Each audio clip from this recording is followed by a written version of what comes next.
वचन दिले तू मला या मालिकेच्या आजच्या भागाचे अपडेट पाहूया आपल्या या व्हिडिओमध्ये. तर आपण आता इथे पाहतोय की बंटी हा पद्माला म्हणतो, ताई अगं तू जेवली का नाहीस, जा ना जेवून घे की. त्यावर पद्मा म्हणते, होय बाळा मी उशिराने जेवणार आहे. इतक्यात त्या ठिकाणी लगेचच ऊर्जा येते. ऊर्जा ही बंटीला म्हणते, बंटी हे बघ मी तुझ्यासाठी चॉकलेट आणले.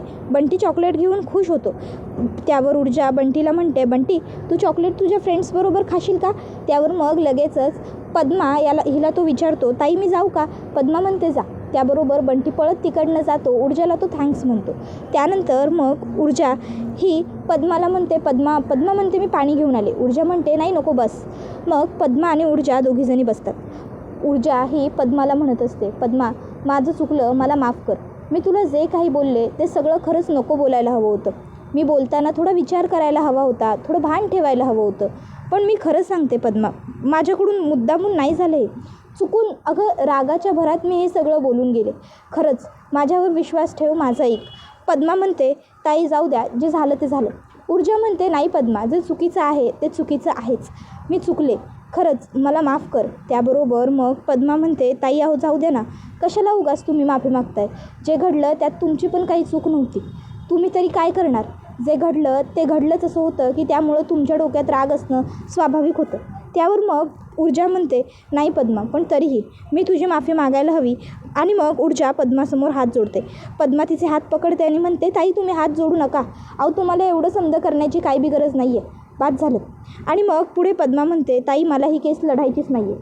त्यावर ऊर्जा म्हणते, काय पद्मा अगं काय बोलतेस तू, हे केस लढायची नाही आहे म्हणजे. हे बघ पद्मा अगं असा काहीही चुकीचा निर्णय घेऊ नकोस. हा निर्णय तुझा अत्यंत चुकतोय. पद्मा अगं काय गरज आहे तुला माघार घेण्याची. नको घेऊ माघार, मी आहे ना, तुझा माझ्यावर विश्वास आहे ना. पद्मा अगं मी तुला न्याय मिळवून देईन, तू काळजी करू नकोस, सगळं व्यवस्थित होईल. त्यावर पद्मा म्हणते, तरीही ताई मला ही केस लढायची नाही आहे. माझा निर्णय झाला आहे. मला ही केस कुठल्याच परिस्थितीत लढायची नाही आहे. बस त्या उपर मला काही ऐकायचं नाही आहे. आता त्याबरोबर हे ऐकून ऊर्जा म्हणते, काय पद्मा अगं पण काय बोलतेस तू, हे तुला तरी कळतं आहे का. पद्मा म्हणते, होय ताई, मी काय बोलायलो आहे ते मला माझं बरोबर कळालं आहे. मला ही केस नाही लढायची ताई, मला नाही जायचं पुढं ह्या सगळ्यामध्ये. त्यावर ऊर्जा म्हणते, पद्मा ऐक ना माझं, प्लीज शांत हो. आणि हे बघ हा असा काहीतरी वेड्यासारखा निर्णय नको ना घेऊस. हे बघ मला मान्य आहे माझं चुकलं आहे आणि मी त्यासाठी तुझी माफी मागते आहे ना, पण अशी टोकाची भूमिका नको ना घेऊस पद्मा. अगं हा चुकीचा निर्णय आहे, तुला कळत नाही आहे का पद्मा. पद्मा म्हणते, नाही ताई हेच बरोबर आहे. अहो काय मिळणार आहे मला हे समज करून. नाही करायचं आहे मला हे समज, कोर्ट कचेऱ्या नाही, नको मला नाही करायचं, नाही जमणार. म्या सोडून द्यायलो हे समज, बास झालं तेवढं पुरे झालं. त्यावर ऊर्जा म्हणत असते, पद्मा असं नको करूस ना please. Padma I requesting you please. Padma हवं तर मी तुझ्यासमोर हात जोडते, हवं तर अजून तुला काही वाटेल तर मी ते पण करेन. तुला काय वाटतं मी कमी पडेन का ह्या सगळ्यामध्ये. मी कमी पडेन म्हणून तू हे सगळं बोलतेस ना. ऊर्जा मी तुला शब्द देते पद्मा, मी असं काही होऊ देणार नाही, असं आता ती तिला सांगत असते. त्याबरोबर पद्मा म्हणते, नाही ताई मला असं काही बी वाटत नाही आहे. त्यावर ऊर्जा म्हणते, मग काय झालं आहे पद्मा, तू असा तडकाफडकी निर्णय का घेतेस, काय झालं आहे बोल ना मला, सांग ना मला. तुला असं वाटतं आहे का मी त्यांच्यासमोर हारेन. असं नाही होणार. अगं मिळतील ना आपल्याला पुरावे, शोधू ना आपण, शोधू आपण पुरावे. पण पद्मा अशी हार नाही मानायची आपल्याला. प्लीज ऐक माझं, हा निर्णय चुकीचा आहे, नको घेऊस. ऐक, का घेतेस तू हा निर्णय, तुला भीती वाटते आहे का, काही झालं आहे का, बोल ना. त्याबरोबर मग पद्मा ही ऊर्जाला म्हणते, ताई मला ऑफर दिली आहे त्या लोकांनी. त्याबरोबर आता ऊर्जा म्हणते, ऑफर, कसली ऑफर, काय बोलले आहेत ती लोक तुला. त्यावर पद्मा म्हणते, मला पैसे देणार आहेत ती लोक केस मागे घेण्यासाठी. त्यावर हे ऐकून ऊर्जा म्हणते, काय पैसे पद्मा, आणि तू ते पैसे घेणार आहेस का त्यांच्याकडनं. त्यावर पद्मा म्हणते, होय ताई मी ते पैसे घेणार आहे. त्यावर ऊर्जा म्हणते, अगं पद्मा तू हे काय बोलतेस, तुला तरी कळतं आहे का, तू पैसे घेणार आहेस ही केस थांबवण्यासाठी त्यांच्याकडनं. खरंच पद्मा तुझ्याशी बोलते मी, खरंच तू पैसे घेऊन ही केस बंद करणार आहेस का. पद्मा म्हणते, हो ताई माझ्याकडं दुसरा काय बी पर्याय नाही आहे. कसं करू, काय करू कळत नाही आहे मी मला. अहो माझ्यावरती माझ्या धाकल्या भावाची जबाबदारी आहे. ती लोक मला पैसे देणार आहेत, ते पैसे घेऊन मी केस बंद करून कायमची माझ्या गावाला निघून जाणार आहे. आणि हो माझा शेवटचा निर्णय आहे, बस ह्या उपर मला आणि काय बी करायचं नाही आहे ह्या समजामध्ये. त्याबरोबर पद्मा म्हणत असते, ताई अहो मी नाही लढू शकत हे समज. त्याबरोबर ऊर्जा म्हणते, पद्मा अगं तू नको काळजी करू, मी आहे ना तुझ्याबरोबर. पद्मा म्हणते, नाही ताई अहो कसं होणार आहे आपलं सगळं? शौर्यदादा म्हणाले होते की कोर्टात ते साक्ष देतील, पण आता तुमचं त्यांच्याबरोबर बी भांडण झाले, म्हणजे साक्ष बी मिळणार नाही आहे. मग कसं करणार आहोत आपण हे सगळं? तुम्हाला समजा सोपं वाटायलं पण तसं नाही आहे. अहो माझ्यासाठी तुम्ही एवढा त्रास कशापायी सहन करायला? तुमच्यावरती हल्ला होणं, ते पैशांचं प्रकरण, त्याच्यानंतर आणखी न जाणो काय काय तुमच्या घराची झडती, मला त्रास, मनस्ताप, ह्या समजातून काय निष्पन्न होणार आहे? काय बी नाही. म्हणून म्हणायलो आहे हे समजा आपण सोडून देऊया, बंद करून टाकूया. ती लोक म्हणतायत ना पैसे देणार, म्या गावाला निघून जायचं, म्या पैसे घेतो आणि थेट गावाला जाऊन राहतो. तुम्ही इकडं तुमचं करिअर करा, म्या तिकडं माझ्या घरात राहतो. मग काय बी अडचण होणार नाही, समजा व्यवस्थित आणि सुरळीत होईल. त्याबरोबर ऊर्जा म्हणत असते, पद्मा तुला काय सांगू, मला खरंच कळत नाही आहे आता. पद्मा म्हणते, मला काय बी नका सांगू ताई. अहो एखादी वेळी मला न्याय मिळेल बी, सिद्ध बी होईल कोर्टात की त्या विक्रांतनंच माझा विनयभंग केला होता, त्या विक्रांतनंच माझ्याबरोबर वाईट कृत्य केलं. पण पुढं काय सांगा की? अहो बेल मिळून सुटायला त्याला असं कितीसा वेळ लागणार आहे ताई? विचार करा. अहो तो विक्रांत आहे, विक्रांत मोठी माणसं असतात, ही त्यांचं आपल्यासारखं नसतं, ही लगेच सुटून बाहेर येतात. त्याबरोबर ऊर्जा म्हणते, पद्मा अगं असं काहीही होणार नाही आहे, तू उगाचच्या उगाच तुझ्या मनाला हे सगळं सांगतेस. मी आहे ना, मी म्हटलं ना तुला की मी असं होऊ देणार नाही आहे. तुझा माझ्यावर विश्वास नाही आहे का? पद्मा म्हणते, आहे ना ताई, तुमच्यावर विश्वास आहे की, पण तरी मी मला ह्या समध्यात पडायचंच नाही आहे. मला ह्या सगळ्या भानगडी नको वाटायल्यात आता. का कळना झालं आहे तुम्हासनी? अहो ह्या समजाने निष्पन्न काही नाही होणार आहे. ऊर्जा म्हणत असते, पद्मा असं नाही आहे, अगं हे बघ समजून घे.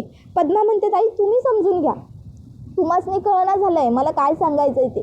अहो विचार करा की, का तुम्ही माझ्यासाठी एवढा तुमचा जीव धोक्यात घालायलायसा? तुम्ही तुमचा विचार करा, मी माझा विचार करायलो.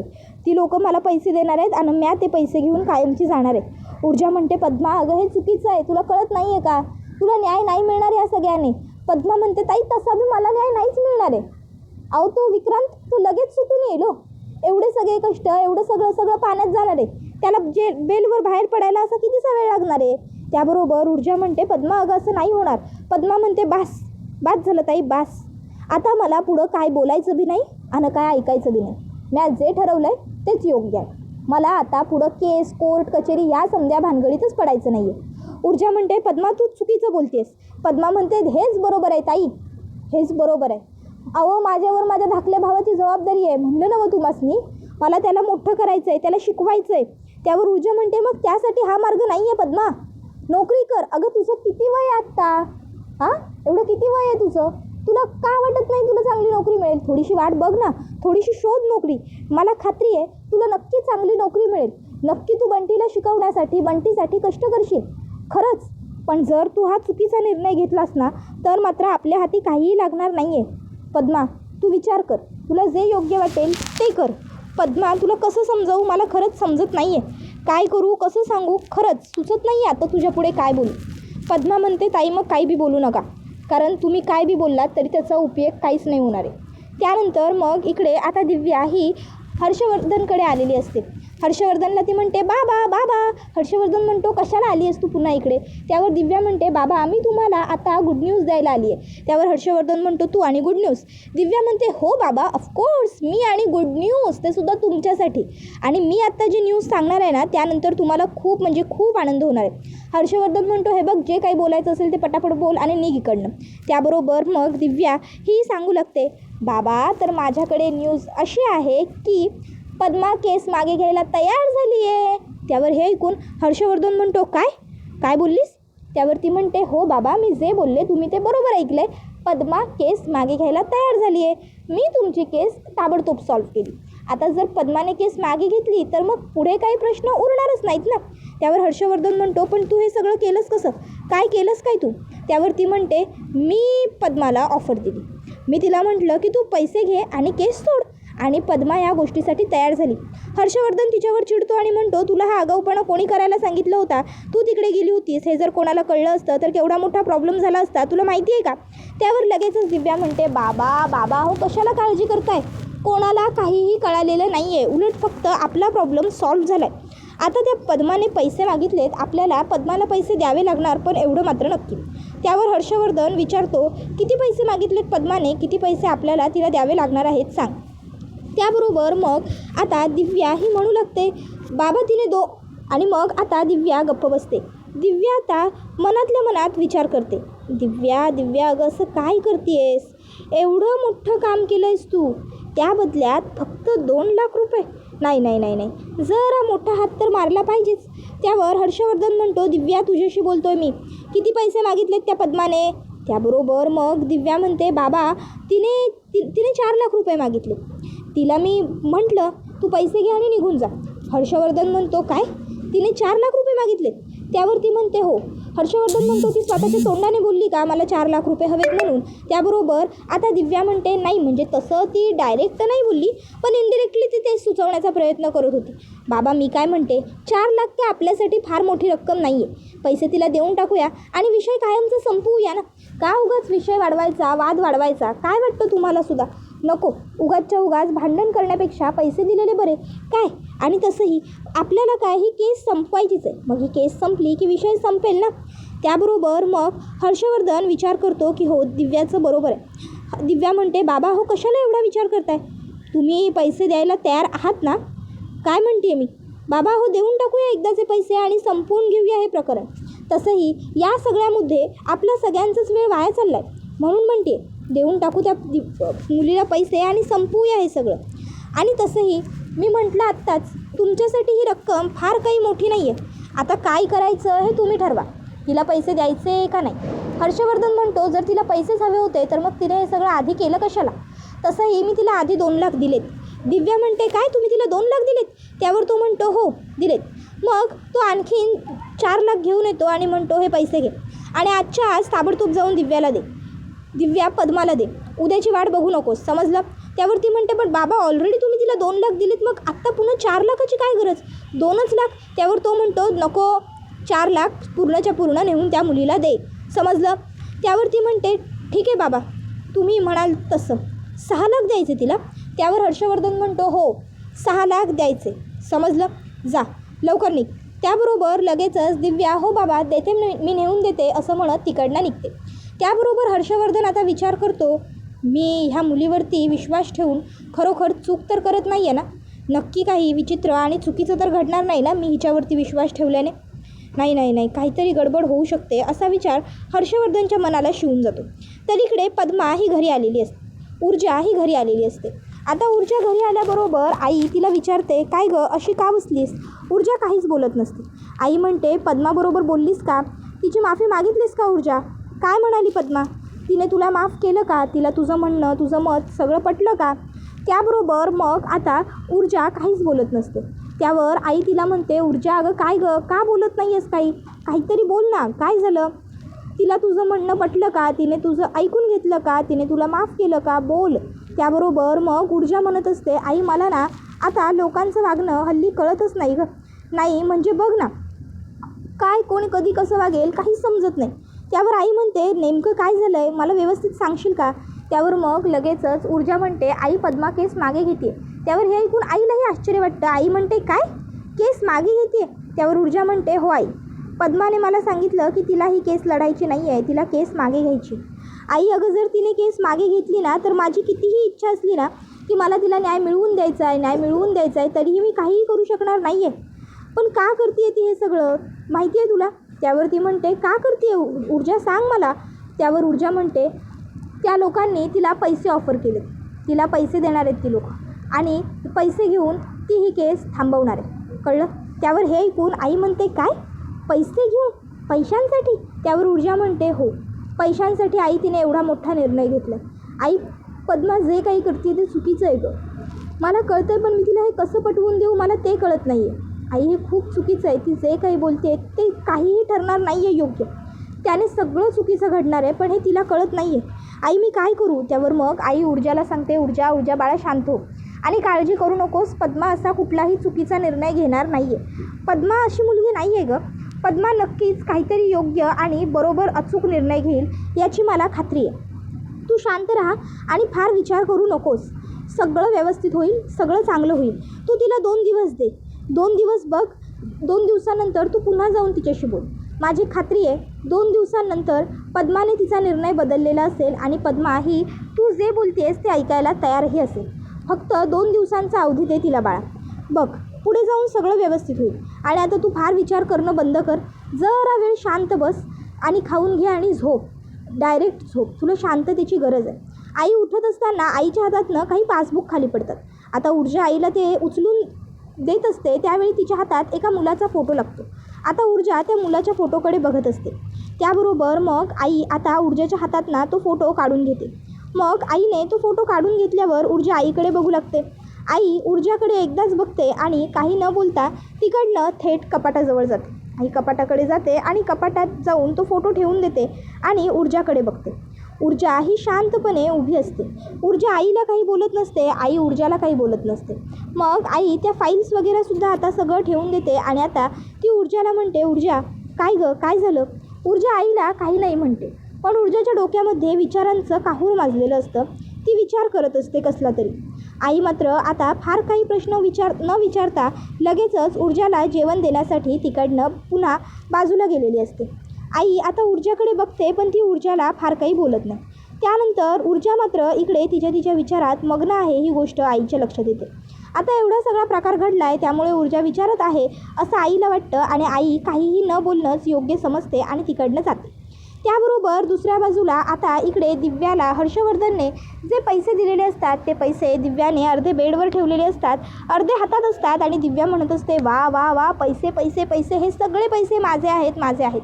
त्यावेळी मग तिकडे आता आदित्य येतो. आदित्य दिव्याकडे एवढे पैसे बघतो आणि त्याला प्रश्न पडतो की दिव्याकडे एवढे पैसे आले कुठून? आदित्य लगेचच दिव्याला विचारतो, दिव्या तुझ्याकडे एवढे पैसे कुठून आले? कुठले पैसे आहेत हे? त्यावर दिव्या म्हणते, नेहमी चुकीच्याच वेळेवर कसा रे येतोस तू आदित्य? आदित्य म्हणतो, मी विचारलंय काय? त्यावर दिव्या म्हणते, माझे पैसे आहेत. त्यावर आदित्य म्हणतो, हे माझ्या प्रश्नाचं उत्तर नाही आहे दिव्या, मी तुला प्रश्न विचारला, हे एवढे पैसे तुझ्याकडे कुठून आले? कोणी दिले पैसे तुला? त्याबरोबर मग दिव्या म्हणते, कुणी दिले म्हणजे? तुझ्या बाबांनी दिलेत मला हे पैसे. त्यावर आता आदित्य म्हणतो, काय बाबांनी का दिलेत तुला एवढे पैसे? डॅड तुला एवढे पैसे देण्याचं कारण काय? त्याबरोबर दिव्या म्हणते, काय कारण म्हणजे? दिलेत त्यांनी मला पैसे. त्याबरोबर आता आदित्य म्हणतो, दिव्या मी तुला सरळ विचारतोय, का दिलेत त्यांनी तुला एवढे पैसे? काय गरज होती त्यांना तुला एवढे पैसे देण्याची? त्यावर ती म्हणते, या घरात ना माझी काळजी फक्त त्यांनाच आहे म्हणून दिलेत त्यांनी. त्यावर आता आदित्य तिचा हात पकडतो आणि तिला म्हणतो, दिव्या तुला सरळ प्रश्नांची सरळ उत्तर देता येत नाहीत का? मी काय विचारलं आहे तुला? हे पैसे बाबांनी तुझ्याकडे का दिलेत? मला माझ्या प्रश्नाचं उत्तर हवं आहे लवकर. त्याबरोबर मग दिव्या म्हणते, बरं सांगते. मी एका केससाठी त्यांना हेल्प करते आणि त्यासाठी त्यांनी हे पैसे माझ्याकडे ठेवायला दिलेत. बस हे पैसे सांभाळून ठेवायचे, भरपूर कॅश आहे म्हणून. हर्षवर्धन म्हणतो, आदित्य म्हणतो, काय भरपूर कॅश? दिव्या, ह्यापेक्षा कितीतरी पटींनी कॅश आपल्या घरामध्ये नेहमी असते, पण तरीही बाबा तुझ्याकडे देत नाही. मग आज बाबांनी तुझ्याकडे का दिली आहे ही कॅश? काय केसवर तू बाबांना अशी मदत करतेस की बाबांनी तुझ्याकडे एवढी कॅश ठेवायला दिली आहे? दिव्या लवकर बोल, काय चाललं आहे हे सगळं सांग मला. दिव्या म्हणत असते, म्हटलं ना बाबांना एका केसवरती मदत करते आणि त्यासाठी त्यांनी ही कॅश माझ्याकडे ठेवायला दिली आहे म्हणून. आता जर याच्या उपर तुला आणखीन काही प्रश्न पडले असतील ना तर तू त्या प्रश्नांची उत्तरं तुझ्या बाबांकडे जाऊन माग. आहे हिंमत? नाही ना? मग सॉरी, मला जेवढं सांगायचं होतं ना आदित्य तेवढं मी सांगून झालं आहे. पण आणखीन काही प्रश्न असतील तर ते तू तुझ्या बाबांना जाऊन विचारलेस तर ते बरं पडेल, समजलं? एवढं बोलून दिव्या तिकडनं निघून जाते. आता आदित्यला तर एक गोष्ट पक्की माहीत असते की दिव्याचं नक्की काहीतरी चुकीचं सुरू आहे. दिव्या हे जे काही वागते त्यामध्ये काहीतरी गडबड आहे. पण आदित्यला आता कळत नसतं की नेमकं दिव्याचं काय सुरू आहे, दिव्याच्या वागण्यात काय गडबड आहे, काय चाललं आहे. हा सर्व विचार आता आदित्यला पडतो. आदित्य दिव्याला एवढं बोलतो सुद्धा, दिव्या मला ना प्रश्न पडतोय की तुझं काय चाललं आहे? दिव्या म्हणते, ठीक आहे मग विचार करत राहा तू आदित्य, माझ्याकडे दुसरा काहीही पर्याय नाही आहे. बाबांना माझी काळजी आहे या घरात, इतर कोणालाही नाही, हेही तितकंच खरं आहे. आणि मी जात होते, मला का थांबवतोयस? जाऊ देत ना मला. एवढं बोलत आता दिव्या ही तिकडनं आदित्यसमोरून मोठ्या बिमाखात तोऱ्यात निघून जाते. आदित्यला मात्र प्रश्न पडतो की नेमकं दिव्याचं चाललं आहे तरी काय? दिव्याला बाबांनी एवढे पैसे दिलेत तरी कशाला? आणि दिव्याकडे बाबांचं असं काय काम असेल? बाबांनी असं कोणत्या केसमध्ये दिव्याला इन्व्हॉल्व केलं असेल? आदित्यच्या मनात प्रश्न खूप पडलेले असतात, पण दिव्या त्याच्या कुठल्याच प्रश्नाचं उत्तर देत नाही किंवा त्याला खरंसुद्धा कळू देत नाही. दिव्या आता तिकडनं निघूनच जाते. आता दिव्या तिकडनं गेल्यावर मग आदित्यला जरा टेन्शन आलेलं असतं की बापरे आता काय होईल, दिव्याकडे बाबांनी एवढे पैसे दिले. तर दुसऱ्या बाजूला आता इथे शौर्य हा एकटा बसलेला असतो आणि शौर्याला ऊर्जाची आठवण येत असते. दुसऱ्या बाजूला ऊर्जा एकटी बसलेली असते आणि तिला शौर्याची आठवण येत असते. तिला आठवत असतं की प्रत्येक वेळी शौर्य तिच्या समोर येत होता तेव्हा तिला वेगळ्या गोष्टी कळत होत्या, पण तिने मात्र कधी लक्ष दिलं नाही. एकदा शौर्य मोठ्या गाडीतून फिरत होता तेव्हा तिने म्हटलं, शौर्य ही एवढी मोठी महागडी गाडी तुझी आहे? तेव्हा शौर्य म्हणाला, नाही गं, माझी कशी असेल, मी तर एक सामान्य वकील आहे.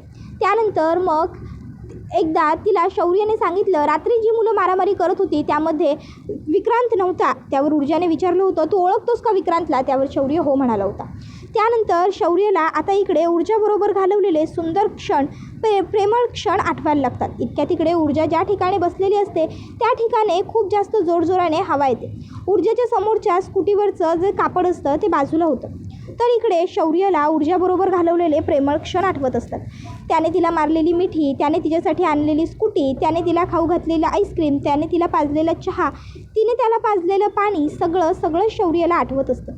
त्याने तिला दिलेले कानातले सगळंच, आणि तो सर्व आठवून आता त्याच्या चेहऱ्यावरती एक गोड स्माईल येतं.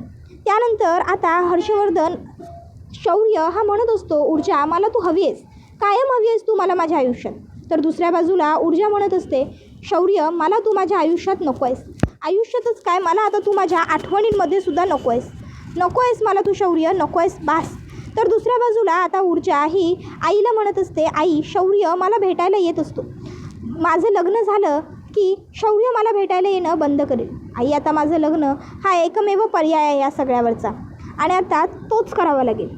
तर दुसऱ्या बाजूला शौर्याची तब्येत खूप खराब झालेली असते. डॉक्टरांना घरी बोलवलेलं असतं. डॉक्टर आलेले असतात. डॉक्टर आता शौर्याला तपासतात आणि मग ते म्हणतात की आपण इंजेक्शन दिलेलं आहे, आता हे लवकरात लवकर शुद्धीवरती यायला हवे. त्यावर हर्षवर्धन हा डॉक्टरांना विचारतो, डॉक्टर होईल ना सगळं व्यवस्थित? डॉक्टर काहीच उत्तर देत नसतात. त्यावर आदित्य म्हणतो, डॉक्टर जर हा लवकर शुद्धीवर आला नाही तर काय होईल? डॉक्टर म्हणतात कोमात जाईल. त्यावर हे ऐकून मग मात्र सगळ्यांनाच टेन्शन येतं. त्याबरोबर मग आता इकडे आजी ही शौर्याजवळ एकटी बसलेली असते. ती शौर्याच्या डोक्यावरून हात फिरवत असते आणि म्हणत असते, शौर्य बाळा एवढा सगळा त्रास तुला का होतोय ते मला माहिती आहे, आणि आता त्याच्यावरचा उपाय मीच करणार आहे हेही मला माहिती आहे. त्याबरोबर आता ती शौर्याच्या डोक्यावरून हात फिरवत असते. बिचारी टेन्शनमध्ये असते. आणि हा व्हिडिओ इथेच संपतो. व्हिडिओ आवडला असेल तर व्हिडिओला लाईक करा, चॅनलवर नवीन असाल तर चॅनलला सबस्क्राईब करा आणि बेल आयकॉन आठवणीने प्रेस करा, जेणेकरून तुम्हाला पुढच्या प्रत्येक व्हिडिओचं नोटिफिकेशन मिळत जाईल. आजच्या पुरतं इथेच थांबूया. धन्यवाद.